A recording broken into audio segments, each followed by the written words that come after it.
तर आज आहे दुसरा दिवस. काल पंढरपूरचं तर दर्शन घेतलं आणि आता आम्ही चाललेलो आहोत आम्ही तुळजापूरला आलेलो आणि तुळजाभवानीला आम्ही तर निघालेलो मंदिरात. आई वगैरेंचं दर्शन झालेलं आहे आणि आता आम्ही चाललेलो आहोत. ते सकाळीच गेलेले होते पहाटे एकदम 5:45ला. लाईन तर खूप आहे. आता बघू कसं काय दर्शन होतं आणि काय काय होतं. चला तुमच्यासोबत शेअर करतो. पर्व आणि संदीप चाललंय. हे बाबा वा छान छान. आपल्याला सोडणार का विचार? मग सिनियर सिटीजन ना. तिथे रिक्षा आहे ती सोडते. मस्त असं मंदिराचं इकडचं वातावरण आहे. सकाळी आता वाजलेले बरोबर 8:30 झालेले तरी पण खूप गर्दी आहे. ते सर्व फेमस आहेत वाटतं. सर्वांकडे असेच गजरे आहेत.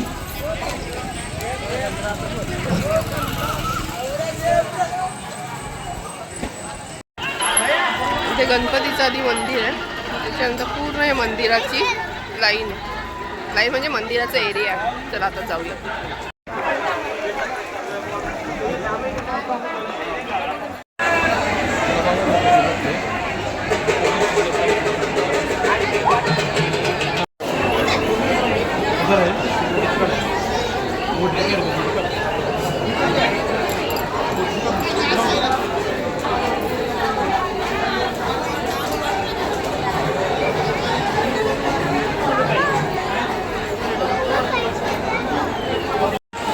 फायनली आमचं दर्शन झालेलं आहे. खूप गर्दी आहे. तुम्ही बघू शकता पाठीमागे. आम्ही दर्शन घेतलं. ते VIP वगैरे असतात तसं करून तुम्हाला नंतर मी सांगेल ते कसं काय घेतलं. पण दर्शन व्यवस्थित झालं. एकदम गाभाऱ्यात जाऊन मस्त असं दर्शन झालेलं आहे. तसं नाही इथे ते देणगी द्यायला गेलेले आहेत. त्यामुळे आम्ही इथे थांबलेलो आहोत आणि खूप गर्दी आहे. 4-5 तासाची तर लाईन ऑलमोस्ट आहे. 4-5 तास ऑलमोस्ट लागणार आहे. आता दर्शन वगैरे झालं. आता पुढच्या प्रवासाला आम्ही जाऊ.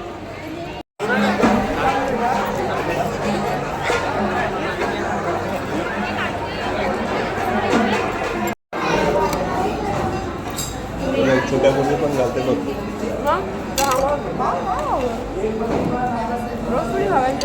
तुम्ही एकदा पण घातला नाही ना.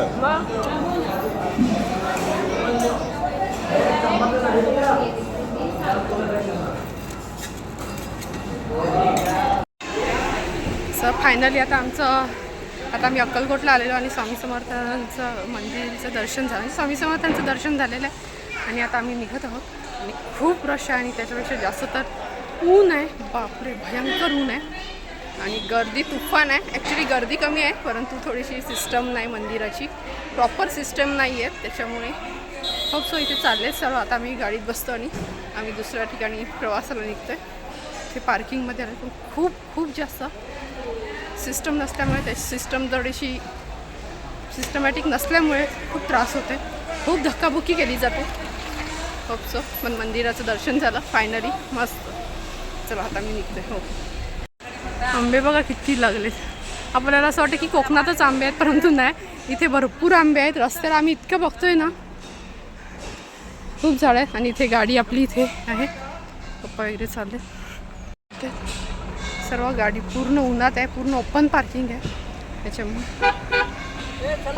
आता इथे आम्ही गाणगापूरला आलेलो आहोत आणि हे संगम जिकडे आहे गाणगापूरचं तिकडे त्यांचं संगम वगैरे झालं सर्व. मंदिरचं दर्शन तुम्हाला दाखवते. मंदिर हे नृसिंहाचं मंदिर आहे. औदुंबर तिथे जिथे पारायण वगैरे केलं जातं. त्याच्यानंतर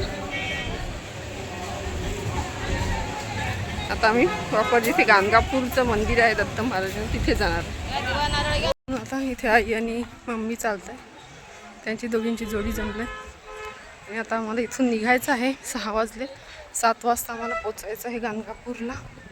पहिले हॉटेलवर वगैरे जाऊ फ्रेश वगैरे हो. कारण बहुतेक इथे तर अलाउड होता पण आतमध्ये नाही. बऱ्याच ठिकाणी मी अक्कलकोटला पण गेलो मला सांगितल्याप्रमाणे पण तो मोबाईल वगैरे अलाउड नसतात त्याच्यामुळे काही शूट करायला मिळालं नाही. चला आता गाणगापूरला जर काय असेल तर बघू. छोटीशी स्मॉल ट्रिप झालेली आहे.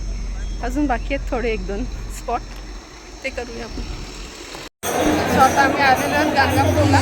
गाणगापूरच्या मंदिरामध्ये आणि आमचं दर्शन वगैरे झालेलं आहे मस्त. आणि आता 8 वाजता इकडे पालखी निघते. 8 वाजता